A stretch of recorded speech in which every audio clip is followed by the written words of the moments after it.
UAE Dubai में कितना easy है बिज़नेस सेटअप करना, चाहे वो फ्री जोन हो और मेन लैंड हो।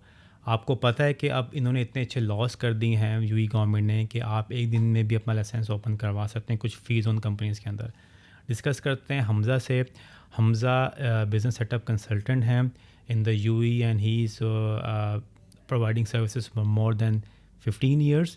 इनसे जानते हैं कि कितना इजी है बिज़नेस सेटअप करना दुबई यूएई के अंदर, किसी भी स्टेट के अंदर in the UAE. Let's get started.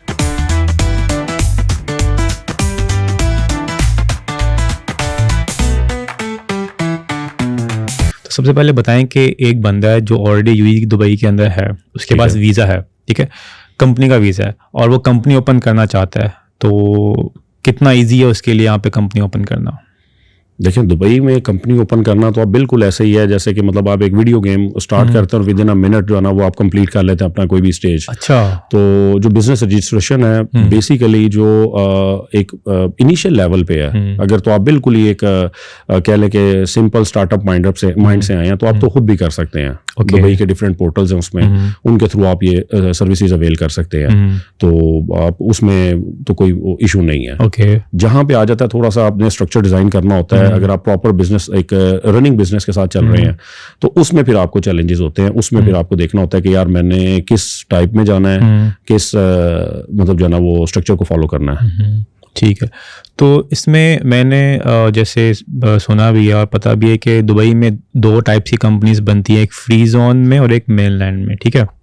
तो फ्री जोन और मेन लैंड में मेन डिफरेंस क्या है? मतलब फ्री जोन का मतलब क्या है? देखिए, फ्री जोन का मतलब तो ये वही कॉन्सेप्ट है जो फ्री ट्रेड जोन का है, जिसमें आपको 100% टैक्स एग्जेम्पशंस हैं। अगर आप उसको री एक्सपोर्ट में डील कर रहे हैं, अगर आपकी लोकल जो है ना वो डीलिंग नहीं है, तो मोस्टली आपको पता है एक्सपैट्स हैं यूएई में, दुबई में, और उसकी वजह से फ्री जोन उनके लिए सबसे सूटेबल ऑप्शन है। फिर फ्री जोन में 100% ऑनरशिप है, ये बहुत बड़ा एज है। आज के दिन में लोग अक्सर ये कहते हैं कि जी अब तो 100% मेन लैंड में भी है, जबकि ऐसा नहीं है। अच्छा, नहीं है? जबकि ऐसा नहीं है। अब मेन लैंड में सर्टेन एक्टिविटीज ऐसी हैं जो आज के दिन में भी आप 100% उसको ऑन नहीं कर सकते। अच्छा। तो उसमें आपको जो है ना वो इन्वॉल्वमेंट की जरूरत होती है, स्पॉन्सर लेना पड़ेगा। और 51% का या मतलब किसी और एंगल में। तो आपको फ्री जोन में ये जो है ना आज़ादी मिलती है कि आप 100% उस एंटिटी को, कंपनी को ऑन करते हैं, और उसके मतलब जो है ना वो आप जिस तरीके से आप चाहते हैं, मतलब आज़ादाना तरीके से काम करना, वो आप कर सकते हैं, अनलेस कि आपको कोई लोकल मार्केट में डील करना पड़े। उसके लिए आज के दिन में भी आपको फिर एक लोकल सर्विस एजेंट रखना पड़ता है। तो फ्री जोन के अपने बेनिफिट्स हैं, अपने मेरिट्स हैं। आपको लो कॉस्ट होता है, आपको उस पर जो है ना बड़े अच्छे ऑप्शंस मिल जाते हैं, आपको टैक्स एग्जेम्पशंस हैं, आपको इंपोर्ट और एक्सपोर्ट ड्यूटीज में बड़ी रिलीफ है उसमें फ्री जोन में। जबकि जब आप मेन लैंड की बात करते हैं तो मेन लैंड में अब आपको अपने बेनिफिट्स हैं। जब आपने लोकल ट्रेड करनी होती है, लोकली डील करना होता है, आपने लोकली चीज़ों को देखना होता है, तो वो आप उसको बड़े मतलब अच्छे अंदाज में कर सकते हैं। आपको किसी लोकल एजेंट की जरूरत नहीं होती, आप डायरेक्ट डील करते हैं। आपको कोई गवर्नमेंट बॉडीज के साथ काम करना होता है, किसी टेंडर में पार्टिसिपेट करना होता है, किसी भी अथॉरिटी के साथ या कहीं पे भी, तो वो आप डायरेक्ट डील कर सकते हैं। तो हर इंसान को ये होता है कि यार मेरा कारोबारी रिलेशन है वो मतलब जो है ना वो स्ट्रांग हो, और उसके पीछे जो है ना वो मुझे लीगल जो सारी चीजें हैं वो भी क्लियर हो। तो उसके लिए फिर सूटेबल जो ऑप्शन होती है वो मेन लैंड है। ठीक है। तो उसके अपने बेनिफिट है, बट मेन लैंड में आपको जो है ना एक्सपेंसेस थोड़े ज्यादा होते हैं, मतलब as compare to free zone, और इंपोर्ट ड्यूटीज और बाकी चीजें भी। तो ऑन एवरेज अगर हम कंपेयर करें मेन लैंड और फ्री जोन में, तो डिफरेंस कितना होता है सेटअप कॉस्ट पे? सेटअप कॉस्ट एक्चुअली हमारे यहाँ तो हम जो होता है कि बिल्कुल ही बेसिक ऑप्शन पे जो दो लोग देख रहे होते हैं उसमें तो फ्री जोन जो है ना वो काफी चीप ऑप्शंस आपको दे देते हैं। ठीक है, इंक्लूडिंग एक स्मार्ट ऑफिस के साथ जो कि शेयर्ड ऑफिस होता है, shared desk.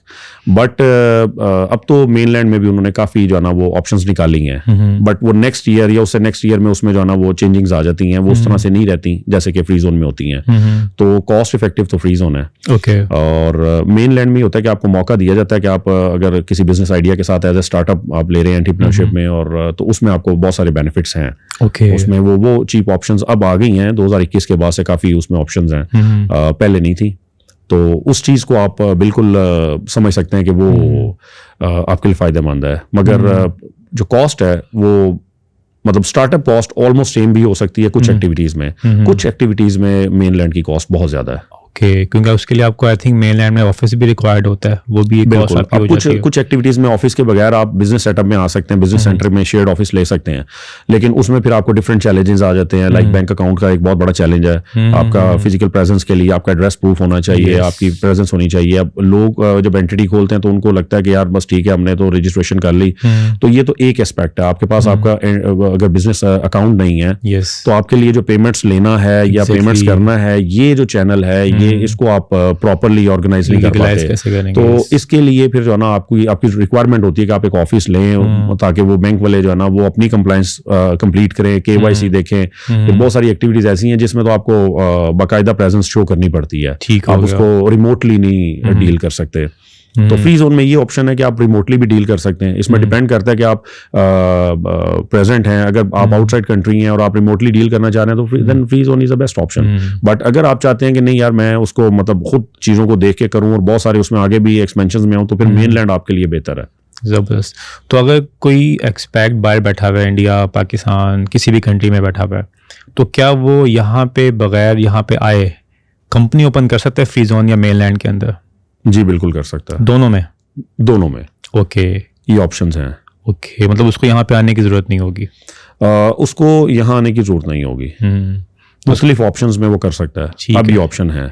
But bank account open नहीं कर सकता, राइट? बैंक अकाउंट बगैर एमिरेट्स आईडी के ओपन नहीं कर सकता। Exactly. तो एमिरेट्स आईडी के लिए आपको वीजा जरूरी है। मतलब आप ये कहें कि जैसे पहले किसी दौर में बड़ा आसान था कि आप आए, आपने बैंक अकाउंट खोला, तो अब भी बहुत सारे केस टू केस वेरी करता है। बट आप ये नहीं कह सकते, बट 99% पे तो हम बात कर सकते हैं। कुछ ऐसे भी हैं जो कि टूरिस्ट वीजास पे भी अकाउंट खोलते हैं अपना और जो है ना वो चीजें चला रहे होते हैं, लेकिन जब कॉर्पोरेट सर्विसेज की बात आती है तो उसमें फिर बहुत सारी जो है ना वो अदर चीजें हो जाती हैं। मगर उसके भी डिफरेंट एंगल्स हैं। आप मतलब किसी को रेजिडेंट को अपॉइंट करके अपने लाइसेंस में तो फिर भी आप कंपनी अकाउंट खोल सकते हैं। आप खुद नॉन रेजिडेंट भी हैं और वो, तो इसमें बहुत सारी ऑप्शंस निकल आती हैं। प्रोसेस लंबा। बट आप अगर उसको एक ब्रॉडर व्यू में देखें तो आप बिल्कुल ये वैसे सूटेबल उस तरह से नहीं है आपके लिए। इश्यूज आते हैं इसमें बहुत ज्यादा अगर आप रेजिडेंट नहीं है। सही हो तो उनको लेकिन डील किया जा सकता है। कैसे आपने करना है उसके डिफरेंट जो है ना वो एंगल है। ठीक है। आई होप आपको ये वीडियो पसंद आई होगी। मैंने कोशिश की है गेस्ट के साथ जब भी मैं डिस्कशन करता हूँ कि उनसे मैं ज़्यादा से ज़्यादा क्वेश्चन करूँ जो आप लोगों के लिए फ़ायदेमंद हो। प्लीज़ हमें सब्सक्राइब किया करें, लाइक कर दें, क्योंकि इससे हमें मोटिवेशन मिलती है और आप लोगों की सपोर्ट के लिहाज से ही हम आगे ग्रो कर पाएंगे। अपना ख्याल रखिएगा। अल्लाह हाफ़िज़।